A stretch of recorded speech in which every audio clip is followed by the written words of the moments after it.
हरे कृष्णा। मार्गशीर्ष माह महात्म्य में आज सुनिए आगे की कथा। भगवान श्री नारायण कहते हैं, नारद एक दिन बलराम सहित माधव, चंदन आदि से चर्चित होकर ग्वाल बालों के साथ वृंदावन में गए। वहां भगवान कौतूहलवश उन ग्वाल बालों के साथ खेलकूद करने लगे। इधर ग्वाल बालों का मन तो खेल में लगा हुआ था, उधर उन सब की गौएं बहुत दूर निकल गई। उस समय लोकनाथ ब्रह्मा जी श्री कृष्ण के प्रभाव को जानने के लिए समस्त गौओं, बछड़ों और ग्वाल बालों को भी चुराकर ले गए। उनका अभिप्राय जानकर सर्वज्ञ और सर्वश्रेष्ठ योगेंद्र श्री हरि ने योगमाया से पुनः उन सब की सृष्टि कर ली, अर्थात उन सभी के नए रूप को वहां पर सृजन कर लिया। अब दिन भर गौएं चराकर खेलकूद में मन लगाने वाले श्री कृष्ण शाम को बलराम और ग्वाल बालों के साथ घर चले गए। इस प्रकार 1 वर्ष तक भगवान ने ऐसा ही किया। उधर जो असली गौएं, बछड़े और ग्वाल बाल थे, वो तो ब्रह्मा जी ने अपहरण करके अपने पास रखे हुए थे।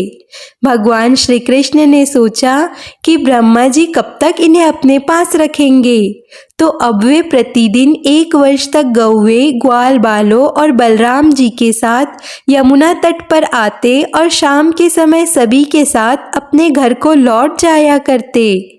भगवान के इस प्रभाव को जानकर अब ब्रह्मा जी का मस्तक लज्जा से झुक गया। उन्होंने सोचा कि ये मैंने क्या कर डाला।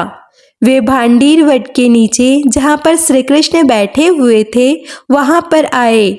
उन्होंने ग्वाल बालों से घिरे हुए श्री कृष्ण को वहाँ पर देखा तो उनकी जो छटा हो रही थी, अब उसका भी ध्यान पूर्वक आप मनन कीजिए। ग्वाल बालों के साथ घिरे हुए श्री कृष्ण को जब ब्रह्मा जी ने वहां देखा तो मानो नक्षत्रों के साथ पूर्णिमा के चंद्रदेव प्रकाशित हो रहे हो। श्री कृष्ण रत्नमय सिंहासन पर बैठे हुए थे और बड़े मंद मंद मुस्कुराहट से उनका मुख सुशोभित हो रहा था। उनके श्रीअंगों में पीतांबर सुशोभित हो रहा था। ब्रह्म तेज से वे प्रकाशमान थे।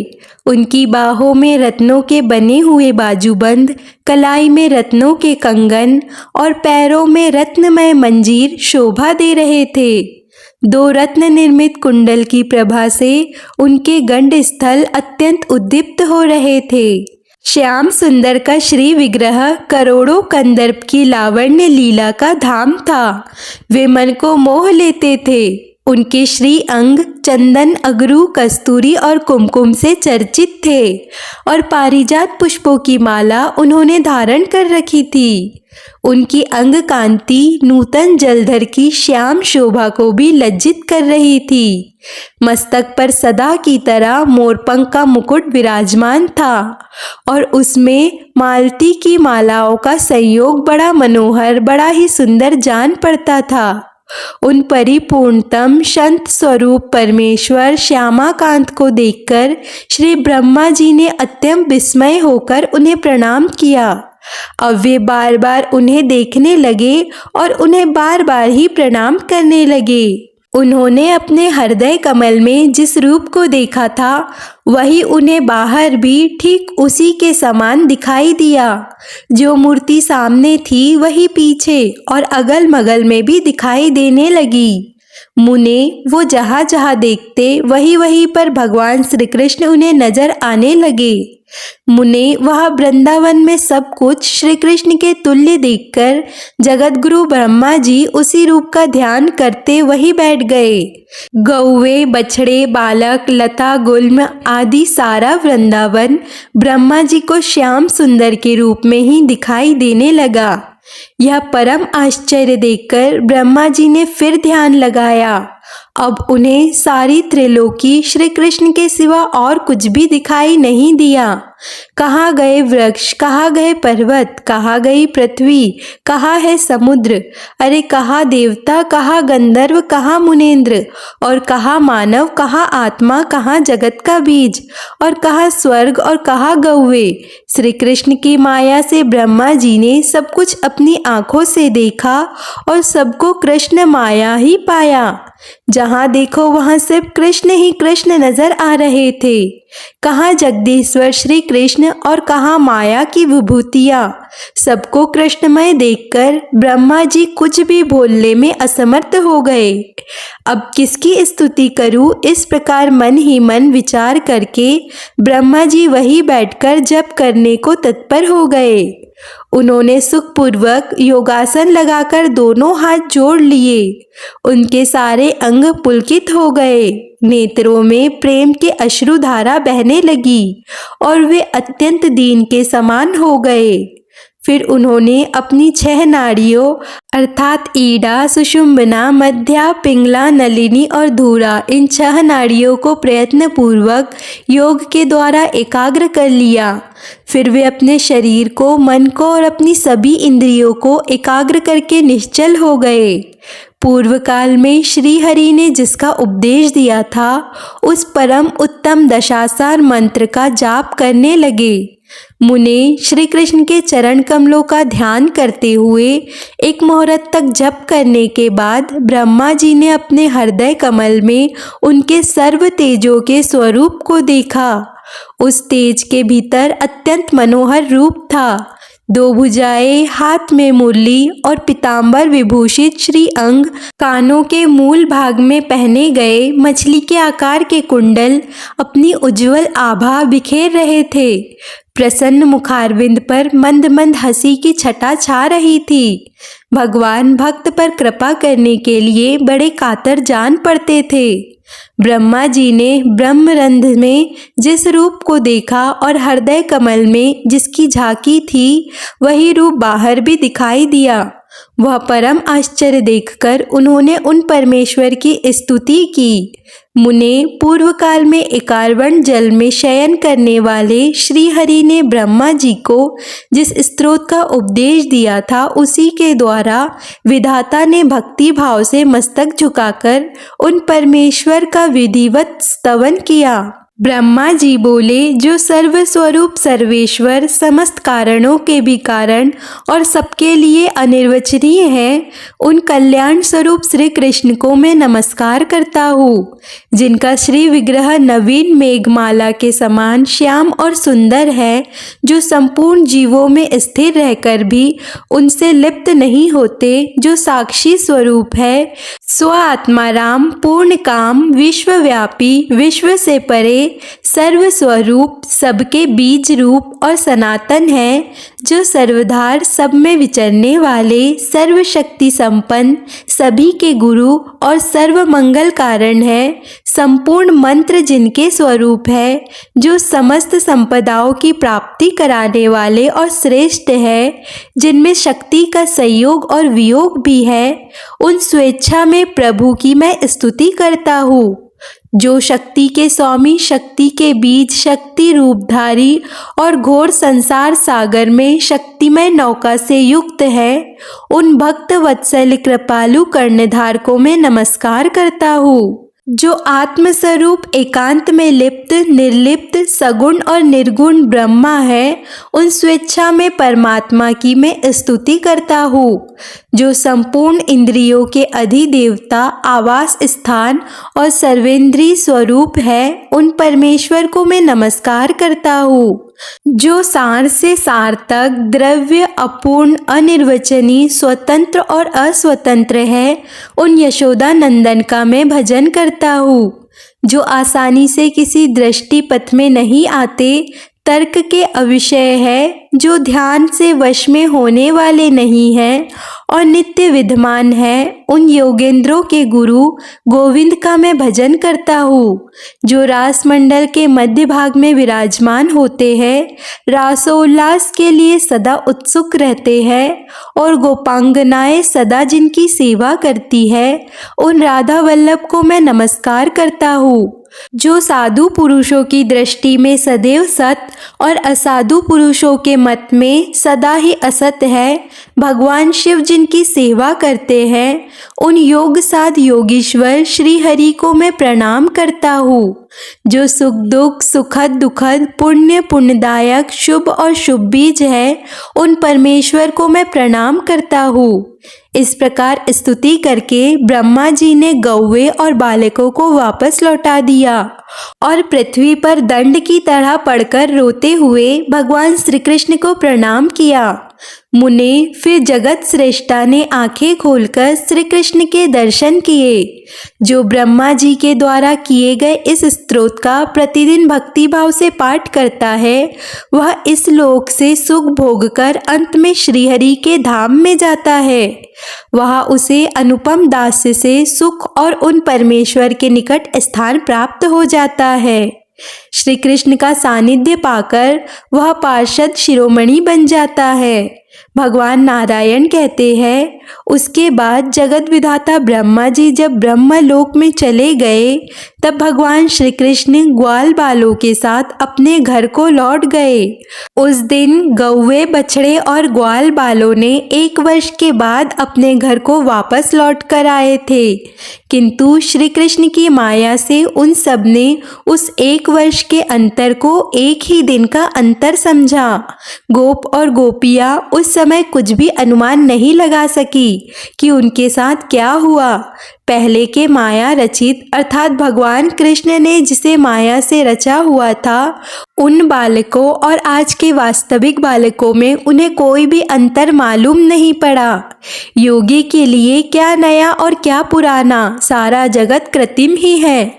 इस प्रकार श्री कृष्ण का यहाँ सारा शुभ चरित्र कहा गया।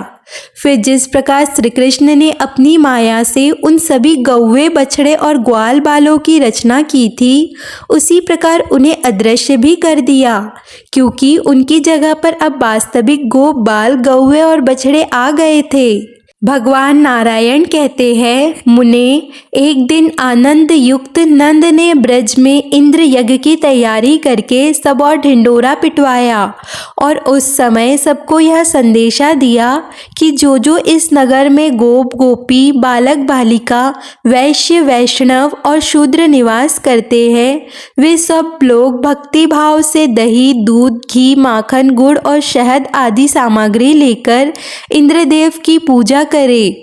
इस प्रकार घोषणा कराकर उन्होंने स्वयं ही प्रसन्नता पूर्वक सुविध रत्नमयी स्थान में ध्वजा के लिए बांस गड़वाया। उसमें रेशमी वस्त्र और मनोहर मालाएं लगवाई।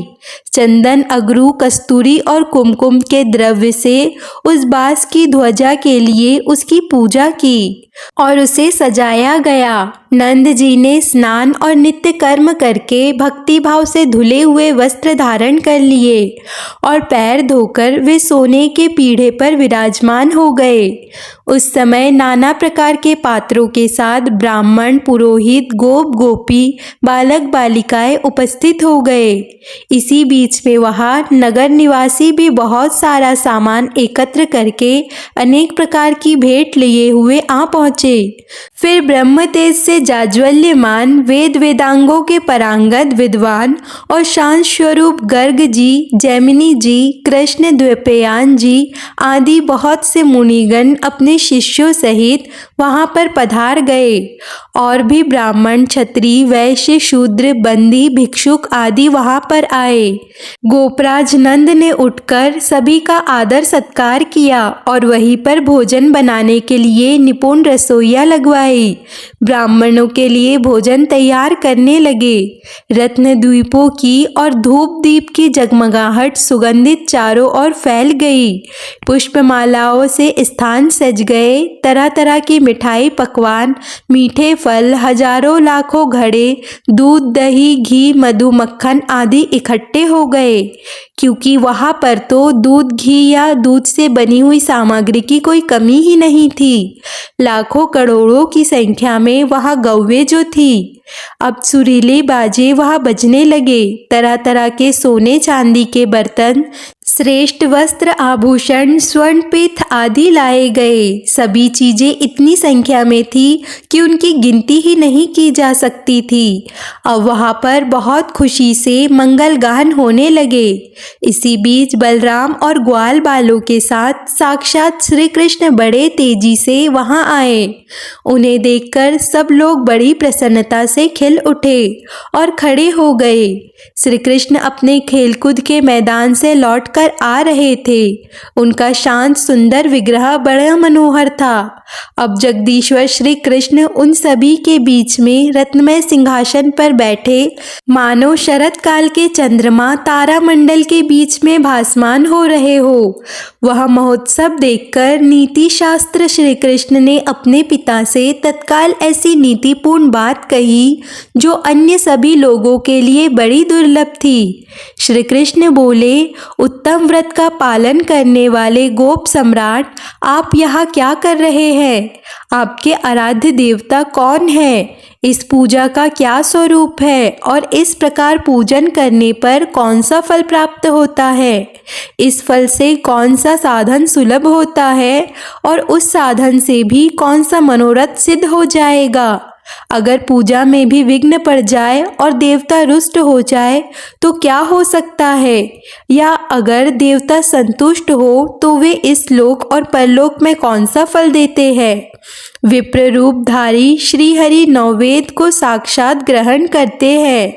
इसीलिए ब्राह्मण के संतुष्ट होने पर सभी देवता भी संतुष्ट हो जाते हैं। इसीलिए कहते हैं, किसी भी व्रत में, पूजा पाठ, यज्ञ आदि, हवन आदि में किसी भी ब्राह्मण को घर पर बुलाकर भोजन करवाना, अपनी सामर्थ्य के अनुसार उन्हें दान दक्षिणा देकर संतुष्ट करने से भी किसी भी व्रत, हवन, पूजा की सफलता प्राप्त होती है। वह बिना किसी विघ्न के सफल हो जाता है और जिस मनोरथ के लिए यज्ञ हवन कराया जाता है वह भी सफल हो जाता है। जो ब्राह्मण के पूजन में लगा हो उसके लिए देव पूजन की क्या आवश्यकता है? जिसने ब्राह्मणों की पूजा की है उसने संपूर्ण देवताओं की पूजा संपन्न कर ली। देवता को नववेद देकर जो ब्राह्मण को नहीं देता है उसका वह नववेद भस्म के समान हो जाता है और पूजन निष्फल हो जाता है। देवता का नववेद अगर ब्राह्मण को दिया जाए तो उस दान से वह निश्चय ही अक्षय हो जाता है और उस अवस्था में देवता संतुष्ट होकर देने वाले को अभिष्ट वरदान देकर अपने धाम को जाते हैं। जो मूर्ख देवता को नववेद अर्पित करने के बाद ब्राह्मण को दिए बिना ही स्वयं ही खा लेता है, यानी कि ब्राह्मण को भोजन कराए बिना या उस नववेद का दान किए बिना खुद ही उसे पहले ग्रहण कर लेता है, वह दत्तापहारी अर्थात देकर छीन लेने वाला है और देवता की वस्तु खाकर नरक में जाता है। जो भगवान विष्णु को अर्पित ना किया गया हो वह अन्य विष्ठा और जल मूत्र के समान हो जाता है। यह कर्म सभी के लिए है, यह नियम सभी के लिए है, परंतु ब्राह्मणों के लिए विशेष रूप से इस पर ध्यान देना चाहिए। अगर नववेद या भोज्य वस्तु देवता को न देकर ब्राह्मण को दी गई हो तो देवता ब्राह्मण के मुख से ही उसे खाकर संतुष्ट होकर स्वर्गलोक को लौट जाते हैं। पिताजी, आप सारी शक्ति लगाकर ब्राह्मणों का पूजन कीजिए, क्योंकि वे इस लोक और परलोक में भी उत्तम फल देता है। जो श्रीहरि की आराधना करने वाले ब्राह्मण हैं वे तो उन्हें प्राणों से भी अधिक प्रिय है।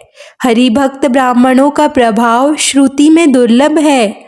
उनके चरण कमलों की धूल से पृथ्वी तो तत्काल ही पवित्र हो जाती है। उनका जो चरण चिन्ह है उसी को तीर्थ कहा गया है। उनके स्पर्श मात्र से तीर्थों के पाप भी नष्ट हो जाते हैं।